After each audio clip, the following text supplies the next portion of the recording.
하겠습니다. 말씀은 이사야서 6장 11절부터 13절입니다. 이사야서 6장 11절부터 13절입니다. 제가 읽겠습니다. 내가 이르되 주여 어느 때까지니까 하였더니 주께서 대답하되 성읍들은 황폐하여 주민이 없으며 가옥들에는 사람이 없고 이 토지는 황폐하게 되며 여호와께서 사람들을 멀리 옮기셔서 이 땅 가운데 황폐한 곳이 많을 때까지니이다. 그 중에 10분의 1이 아직 남아있을지라도 이것도 황폐화가 될 것이나 밤나무 상수리나무나 박나무 상수리나무가 뱀을 당하여도 그 그루터기는 남아있는 것 같이 거룩한 씨가 이 땅의 그루터기니라. 아멘.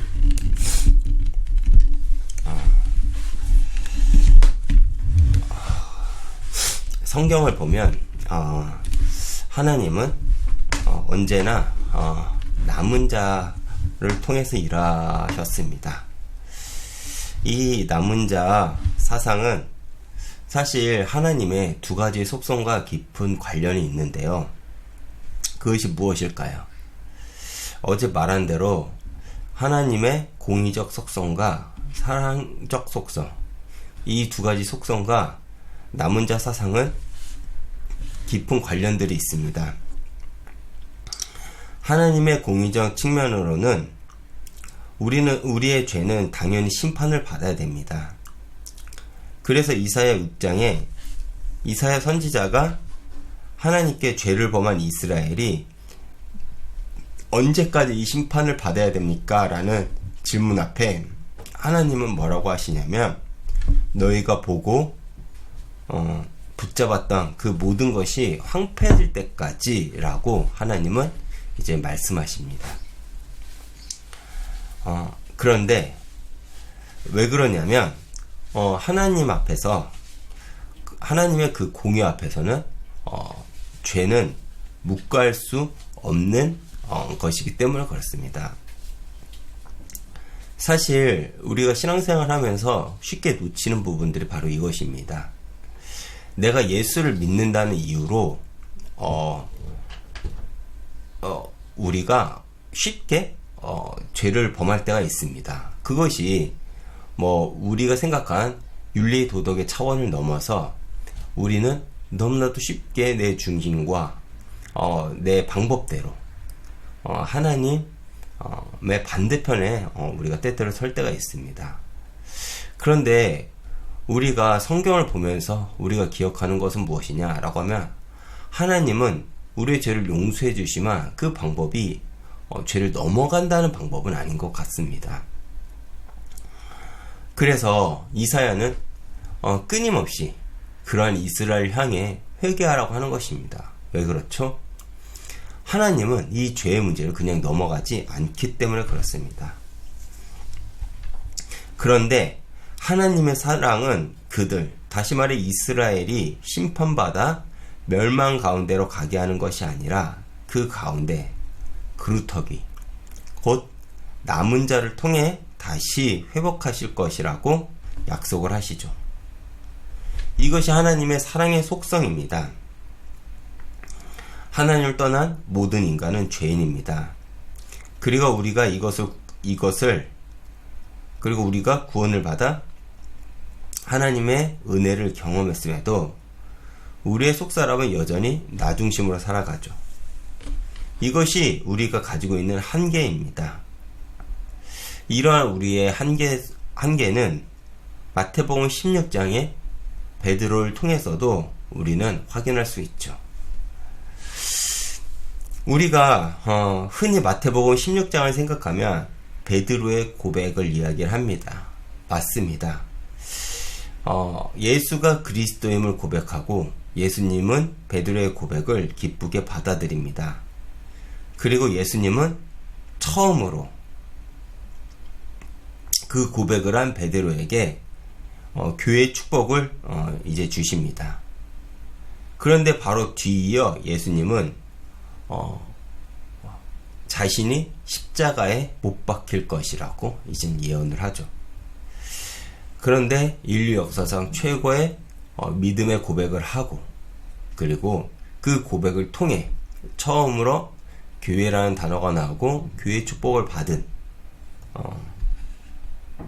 베드로가 어떤 행동을 합니까? 바로 예수님의 십자가 사역을 가로막고자 합니다. 그리고 예수님은 베드로를 향해 이렇게 얘기를 합니다. 사단아 물러가라. 내가 하나님을 일을 생각하지 않고 사람의 일을 생각한다 라고 이제 책망을 하시죠. 이게 무슨 말일까요? 다시 말해 나의 생각과 기준은 하나님을 대적하는 것이라는 것입니다. 이것은 윤리도덕의 차원을 벗어나는 일이죠. 넘어서는 일입니다. 우리는 흔히 죄라고 하면 세상의 가치관을 두고 세상의 기준에 따라 거기서 벗어나는 것을 죄라고 생각하는데, 하나님이 우리에게 죄라고 여기는 것은 바로 이것입니다. 사람의 일, 다시 말해 하나님 뜻과는 반대되는 그 어떤 것을 이야기를 하는 것이죠. 그래서 흔히 성경에서 말하는 죄는 관역이 벗어났다라고 합니다. 그 관역에 맞아야 되는데 그 관역에 벗어나는 것을 보고 죄라고 하죠.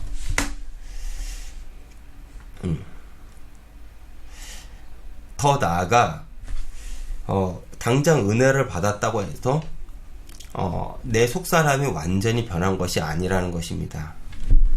그렇기 때문에 모든 사람은 하나님의 심판 아래서 누구도 자유로울 수가 없는 것이죠.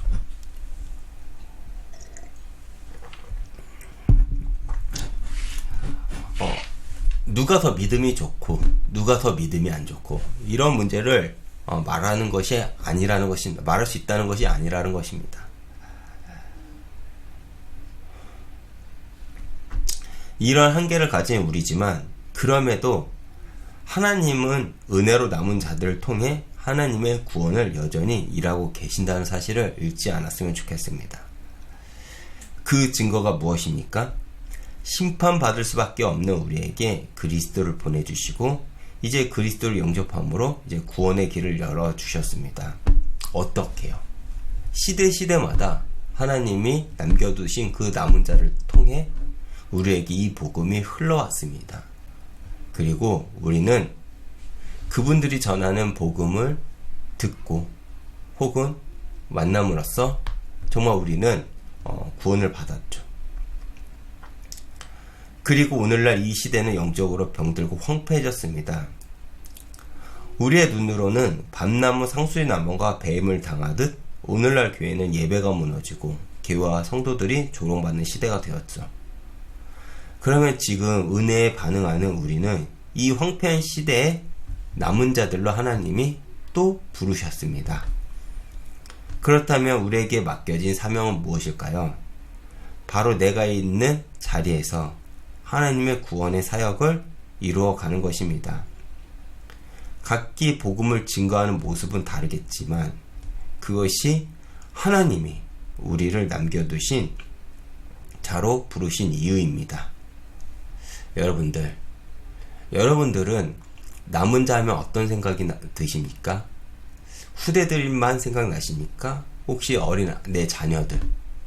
사실 하나님은요, 믿는 모든 이들을 이 시대의 남은 자로 부르셨습니다. 우리가 복음을 받았듯이 그 이전에 남은 자들을 통해서 우리가 복음을 받았듯이 이런 황폐해진 시대 속에서 우리 또한 남은 자로서 다음 세대에게 정말 이 복음을 전달해야 될 것 같습니다.